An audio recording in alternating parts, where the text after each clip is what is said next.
Thank you so much. Hello, good morning. How are you, my spiritual sisters and brothers? Well, I'm going to try a little experiment today. And that would be to mostly wing it. Not really. I have prepared, but I haven't written every single word. This is a venture into the unknown. I will be using this book, The Untethered Soul, which is quite wonderful. It was on the bestseller list, New York Times bestseller list, The Journey Beyond Self by Michael Singer. And Michael Singer had a deep awakening in 1971 while working on his doctorate for economics, and he went into seclusion to focus on his yoga and his meditation. And then in 1975, he founded the Temple of the Universe. It's a very long-established yoga and meditation center, and people of any religion or set of beliefs can go there and come together to experience inner peace. So the title of this talk today is Conflict, Prayer, Compassion, Peace. So I'd like to just read an excerpt to open with. The prerequisite to true freedom is to decide that you do not want to suffer anymore. Every day we bear a burden that we should not be bearing. We fear that we are not good enough or that we will fail. We will experience insecurity, anxiety, and self-consciousness. We fear that all people will turn on us, take advantage of us, or stop loving us.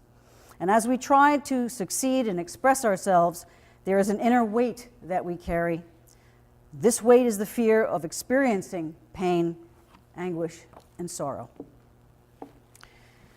So a number of weeks ago, in October, I got a text from a friend of mine who had moved upstate, and the text asked me, do you know anybody who could bless a home? And I wrote back, of course, I could do that for you. She said, great. The next text I got was, well, it's actually a hotel, and there have been at least 2 murders there. So, as you could imagine, this rocked my world, because I didn't anticipate that. And I really considered, was I capable of that? It's not even that I considered it. The fear came up and said, are you able to do this? Can you possibly lend yourself to this experience? Are you proficient enough? Are you wise enough? Are you prayerful enough? Are you ready for this? So I spoke to my spiritual advisors, which is what I usually do when I'm in a perplexed state, not knowing which way to turn.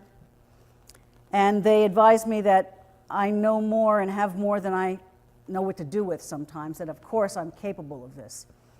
And pray on it, which is what I did. I prepared myself very deeply in prayer. When I say deep prayer, I don't mean the prayers by rote that I might read off of a page or that I just know by heart, but deep prayer in the sense that I went into a whole ritual every morning of taking a bath with candles and with incense and music and praying to Michael, Archangel Michael, who is for protection, and Raphael, who is all about being a powerful healer, and Uriel for light, and Gabriel for wisdom, and Ariel, the lioness of God, for her healing. Clearly there was conflict in this hotel, and there had been unrest, which continues to go on, which is why I was invited to do this cleansing and blessing. So as I prepared myself in this way, I also asked for the negativity within my soul to be lifted in this lifetime, from past lifetimes and future lifetimes, in this universe and all parallel universes. I mean, I was covering all bases. And what I have learned in life is that when I do pray for the fear of dragons to be lifted, I can rest assured I will see lots of dragons. So as I pulled out all the stoppers and I had all these experiences in preparation, this is a week or so before we had agreed on a time, I went about my day after my prayers. I went to the gym this one particular morning, and after the gym I went food shopping for for my wife and I and my mother, and I was all jacked up, had everything ready to go, and came home driving through a street that I always drive down. And I went through a turn, and there ahead of me was a man crossing the street with a very slow pace, a young man, and he looked at me with such incredible disdain, I couldn't even tell you what it was like. And he walked slower and slower through his jaywalking till he got to the curb. It was a pretty warm day, my window was open, and when he got to that place at the curb, I very nonchalantly and yet vigorously said a couple of words that I will not repeat here. I said it under my breath, and I didn't think he heard. So I continued down the street, I went down the block, I went around the corner, came back to my home, pulled the car into the driveway, and started to unload the packages into the stoop and the vestibule. And when I turned around, there he stood. He had come looking for me. I was astonished, to say the least. And he looked at me and said, "Now I know where you live. I know where you live and what you have," pointing to the house, "and your car and your license plate." And I could not tell you how taken aback I was. And something rose up in me that was ancient. I felt an incredible rage come up in me that I confronted him right back. It was feeling a protection of my family, of my home, of myself. And he had lots more to say to me beyond that. And it brought up in me the 55 plus years since I was a wee one of being called names and being bullied because I was little, because I was a little dyke, because of all of these things I've been called and had to shut my mouth to protect myself, and I could no longer do it. And what came out of me was stuff I can't even begin to tell you, and how I confronted him, and we went at it. And here I was in front of my home confronting this man. And yet I had the presence of mind to watch what was happening. And I could see myself doing this, and I knew my car was running, and the door was open.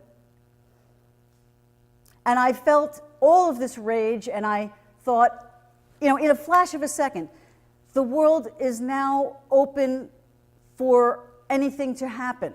Anybody can say anything they want in the world that we are living in now.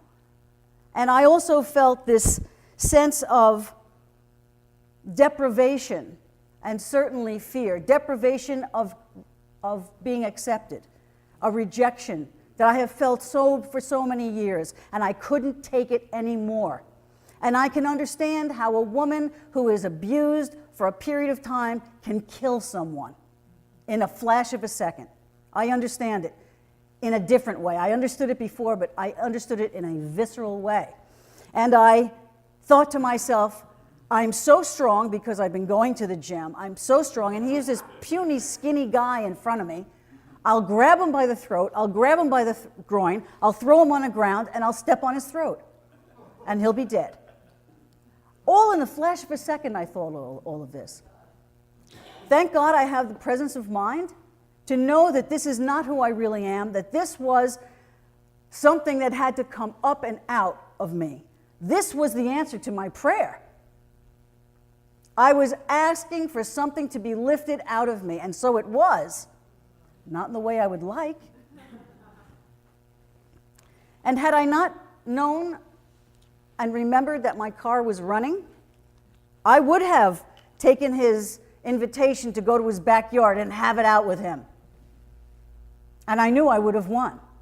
And I had to remember, why am I so strong? Why do I have such a strong back? It's not to be powerful and harm someone, it's to help my mother when she falls down to be able to get up.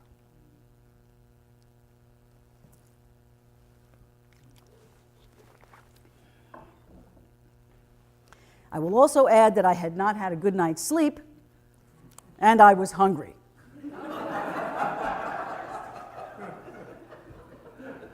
Never a good combination for me.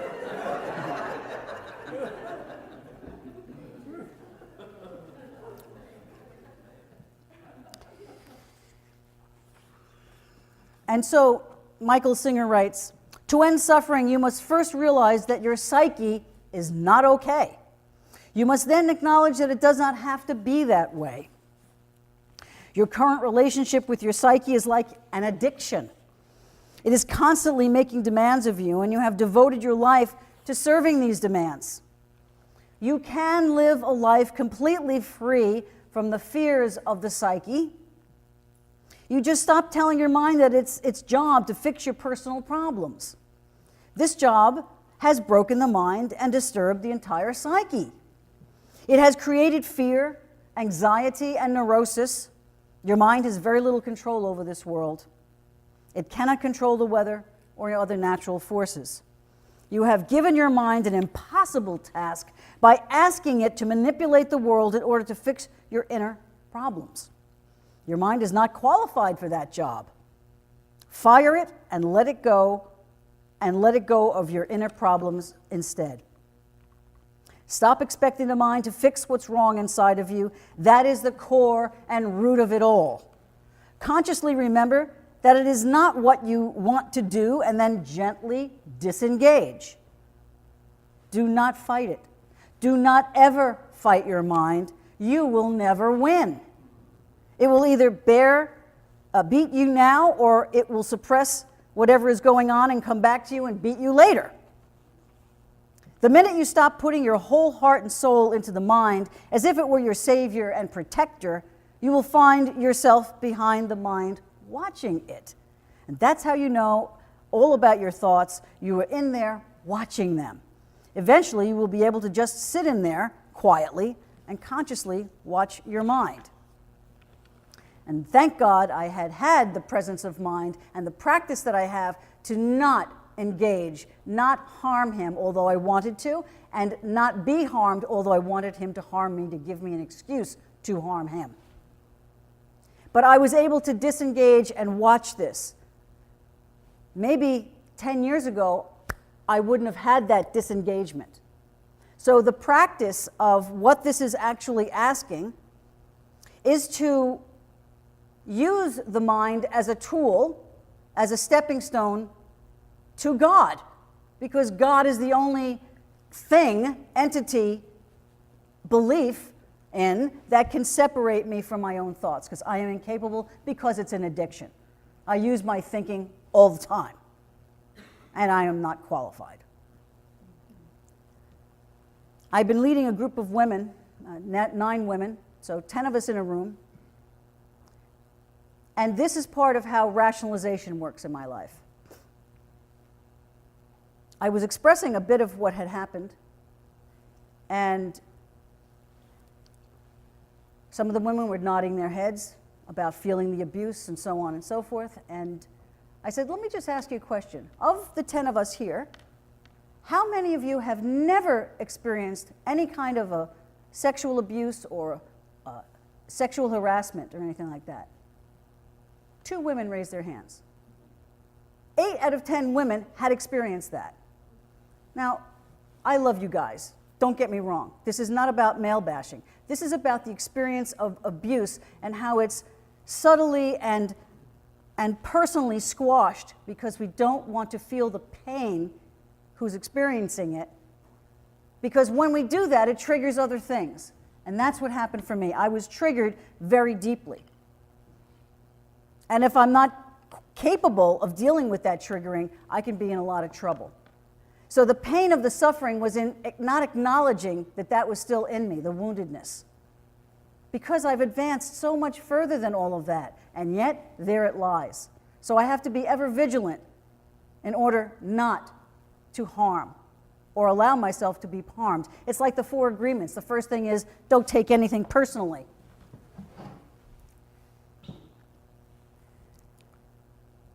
So then I went to the hotel, and I prepared copiously. I had every possible potion, cross, I had a stockpile of amulets, I had incense, I had crystals, I had the singing bowls. I wasn't letting anything go left unturned. And I went there and worked for 4 straight hours cleansing and blessing this hotel. And what came out of that was I was able to work with some spirit that needed to be released, both in me and that hotel.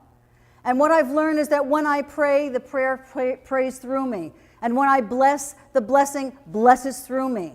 And when I play the singing bowls, the vibration vibrates through me. So I am accumulating all of the benefit as I'm delivering it to others.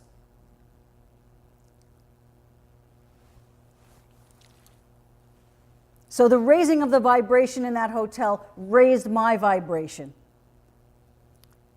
And I came to know myself better. I am capable. I am equipped. I am very present to life. Even when I go off the beam here or there, I am very present to life. And the last excerpt from this book, he says, one of the essential requirements of true spiritual growth and deep personal transformation is coming to peace with pain. No expansion or evolution can take place without change, and periods of change and are not always comfortable. I am willing to be uncomfortable. I am willing to sit through the discomfort in order that I come to abandoning of my own mind, my own logic, the rationalizations. Look at all these women. I'm fighting for the world. I'm not fighting for the world. I'm fighting for my own sanity is what I'm fighting for. And maybe I shouldn't be fighting. Maybe I should be coming into agreement with my own foibles and that of the world around me and work with that energy. Because I cannot absorb the negativity that floats around the world without compassion. I'm unprotected from my own anger, my own insecurity, and my own anxiety when I do that. And so I found compassion through prayer. I found compassion in my heart. And for the most wounded part of myself, found that compassion. And then for others. And then for the state of affairs. I must always come back to my own heart. And there's certainly much more I could say about this experience, but I have 5 minutes to go. So right now, here is what I want to focus on, which is embracing the pain to find peace. That peace comes through conflict, prayer, compassion. And I'd like to close with my favorite prayer by Ellen Bass. It's named Pray for Peace.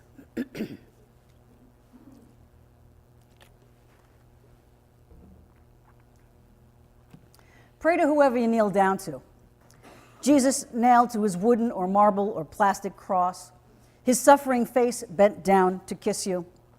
Buddha, still under the bow tree in scorching heat. Adonai, Allah, raise your arms to Mary that she may lay her palm on our brows. To Shekinah, queen of heaven and earth, to Inanna in her stripped descent. Hawk or wolf or the great whale, record keeper of time before, time now, time ahead. Pray. Bow down to the terriers and shepherds and Siamese cats. Fields of artichokes and elegant strawberries. Pray to the bus driver who takes you to work. Pray on the bus. Pray for everyone riding that bus and for everyone riding buses all over the world.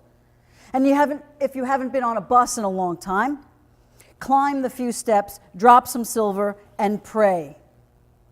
Waiting in line for the movies, for the ATM, for your latte and croissant, offer your plea. Make your eating and drinking a supplication. Make your slicing of carrots a holy act. Each translucent layer of the onion a deeper prayer. Make the brushing of your hair a prayer, every strand its own voice, singing in the choir on your head. As you wash your face, the water slipping through your fingers, a prayer. Water, the softest thing on earth, gentleness that wears away rock. Making love, of course, is already a prayer.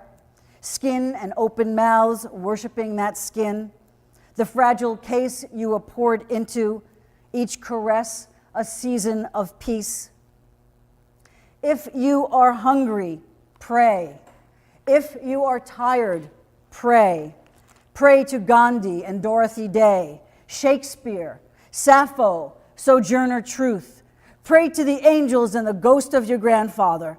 When you walk to your car, to the mailbox, to the video store, let each step be a prayer that we all keep our legs, that we do not blow off anyone else's legs or crush their skulls.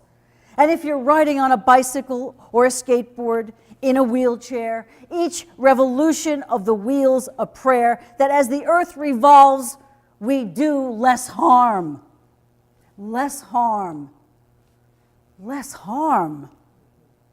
A tiny palm tree painted on one pearlescent nail, or delivering soda or drawing good blood into rubber-capped vials, writing on the blackboard with yellow chalk, twirling pizza, pray for peace. With each breath in, take in the faith of those who believed when belief seemed foolish, who persevered. And with each breath out, cherish.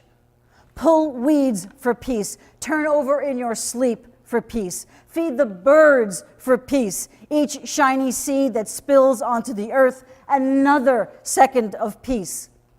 Wash your dishes, call your mother, drink wine, shovel leaves or snow or trash from your sidewalk. Make a path. Fold a photo of a dead child around your Visa card. Gnaw your crust of prayer. Scoop your prayer water from the gutter. Mumble along like a crazy person, stumbling your prayer through the streets. And so it is.